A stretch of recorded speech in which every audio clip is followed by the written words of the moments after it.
Hello and welcome back to Homebrew. Today we'll be recapping Session 13 of the Call of the Hunger campaign as well as preparing for Session 14. Now, last time we left off, our party was about to get themselves into Lemoore once again. And we spent a lot of time preparing for that one, so hopefully we don't need to prepare too much for Session 14. Now, what originally started off as a bit of a surprise for me is that the party immediately wanted to retcon what they were doing on their travels and go back and see Dante Ogilvy, the farmer. Now, that farmer was someone who was interested in pursuing, uh, kind of getting some more information on going into the woodlands and harvesting it, right? Whatever orchards they have. And so I kind of had to make up an improv of what Dante Ogilvy's plantation would already look like and kind of his temperament, as well as making up some sort of lifestyle going on there. And I think that went really well. The party seemed to have kind of as they usually have, a bit of a standoffish kind of relationship with these characters at first, and then started to warm up and see their perspective. And I thought that that worked out pretty good. I think that where we left off with Dante, which was basically, hey, if you guys are coming back within two Twillets, which is like 40 days, stop by and maybe you can help me out, and maybe you can help me suss out a working relationship with the Woodland. And that was very palatable for the party. So I think we left off pretty good there. Now, with that, they were asking to see if he had any options of luring or getting them into town through the guards and everything. And at the time, I was thinking, unless he was like had crops ready to go for coming back in. There wasn't really going to be an opportunity for that, but I figured if this party wanted to spend a story point that he just happened to be on his way back into town soon, then that would be fine. But the party chose not to do that. Instead, they chose to go through the front doors. And remembering that they had some feathers harvested from a creature that had cloaking capacity, I thought that that was pretty cool. I was prepared for Lemoore's guards to not really have any sort of uh, red flag wait, like a missing or wanted poster or anything like that. However, I did have the party roll a lot of threat on their original attempts to interact with them, and so I thought, maybe one of these guards is dirty. Maybe one of them's working for the Onyx, and so that's what I ended up spending the threat on. Is yeah, one of them was going to go back and report that they'd seen these characters, even though at the time the party was more concerned about the harvesters who were going after Wretch when he left. So I thought that whole interaction went well. I thought the interaction with Vivgeny went well. Kind of improving this guy who's serious, but then also showing that he's in a serious situation. And I think that it was nice to convey to the party what kind of position they put him in with their thoughtlessness, and how that they could still salvage that relationship. I think that when they told him about the kind of options he has, that really the party um, kind of put themselves in a corner where they would make an enemy out of this guy, based off of them just kind of pursuing what they thought was important and not really thinking things through. So hopefully that starts a trend with this group, that they realize that how they interact with the people around them really matters.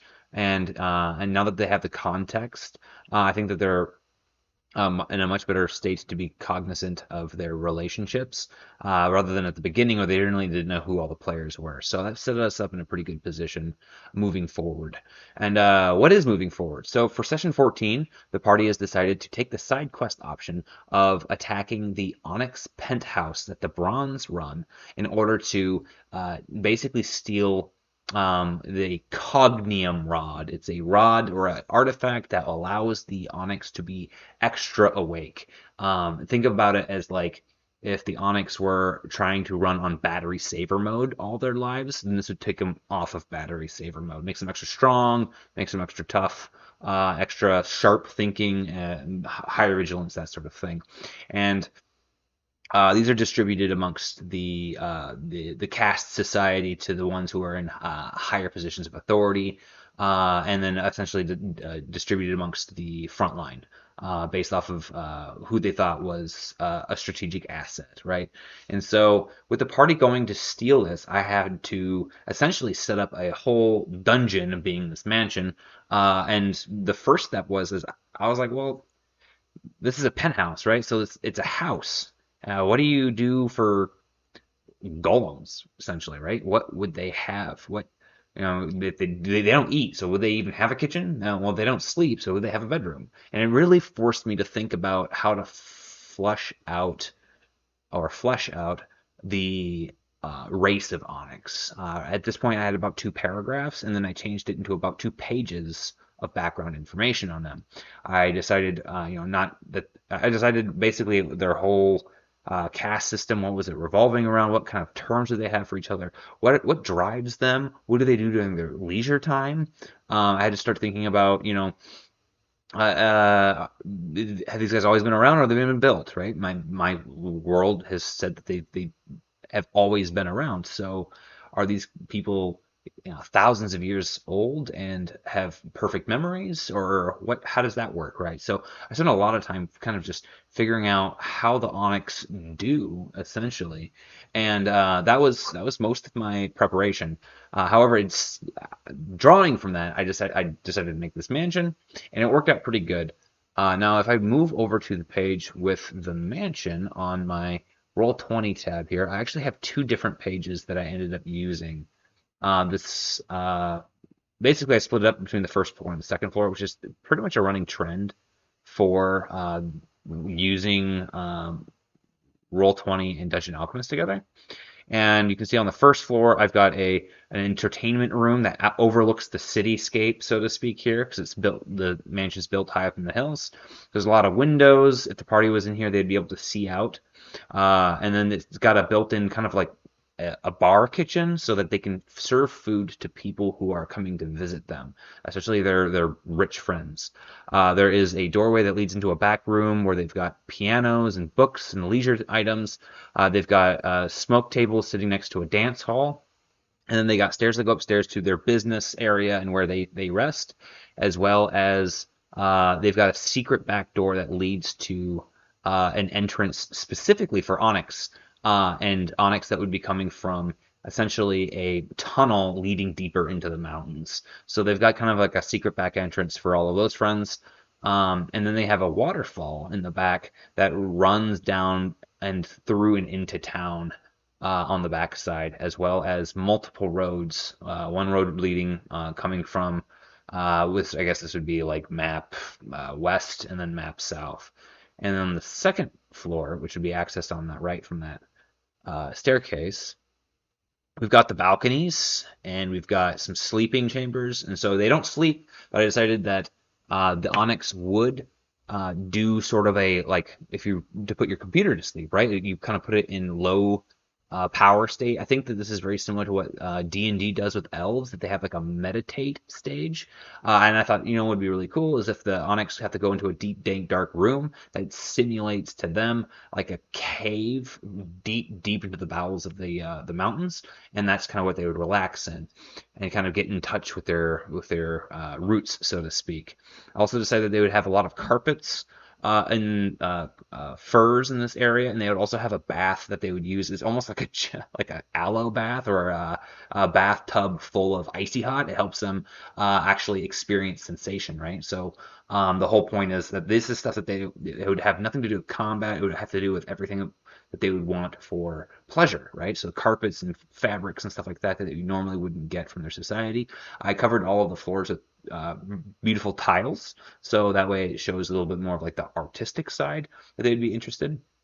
I've got a back room full of torture equipment. I've got a third tower that leads up to a mirror room that they use to communicate using a crystal ball to their home, essentially the headquarters of Ecclesia, which is the group that runs all of the Onyx.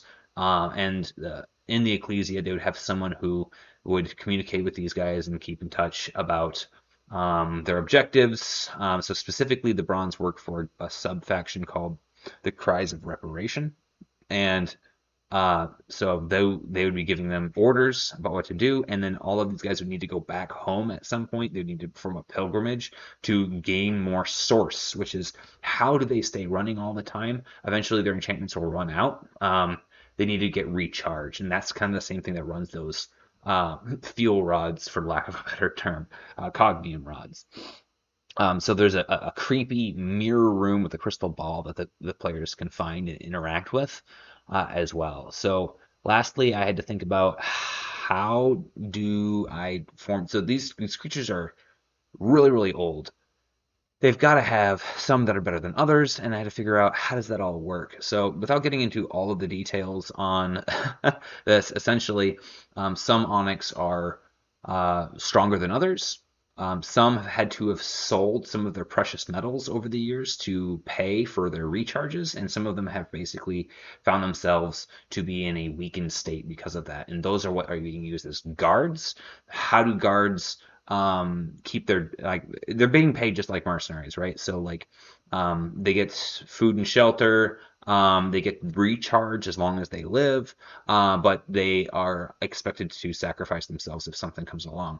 But if these guys do, then they'll get pulled back to what is essentially a terracotta soldier graveyard for these guys. And one day, once they get fixed, they can get recharged and sent back into the field, so to speak. So that's what they're here doing. I had to think about what would they just run in and fight anyone who shows up on the property?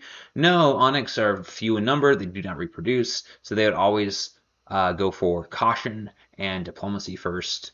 And if they can't get what they want that way, then they would start to use brute force, right?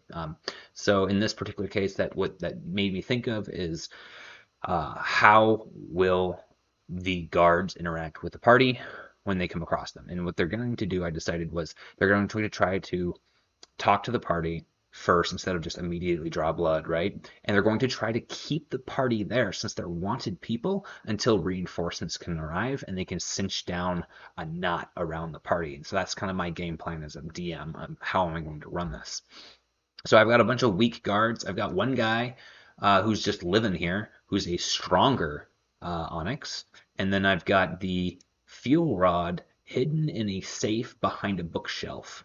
That is a rotating bookshelf, and they rotate it just correctly. There's a false panel that they can open up and get to the safe that has the fuel rod. The fuel rod is also in the safe, or the cognium rod, because it's a lead apparatus designed to keep the charge from dissipating from the cognium rod before they want to use it.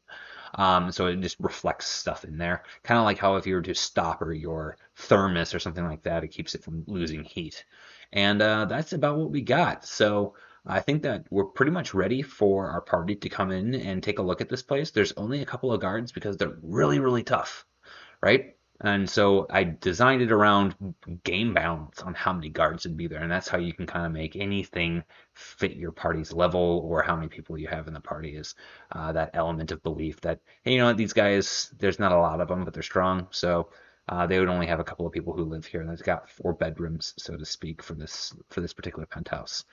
And that's it. We're going to let the party figure out what they want to do to get here, and when they do get here, how they're going to attack this place. So it should be fun, and I hope to see you at our next session. This has been a recap of the Call of the Hunger campaign and a prep for the session 14, and I'll be seeing you out there. I look forward to reading your guys' chat messages and your video comments. Thank you.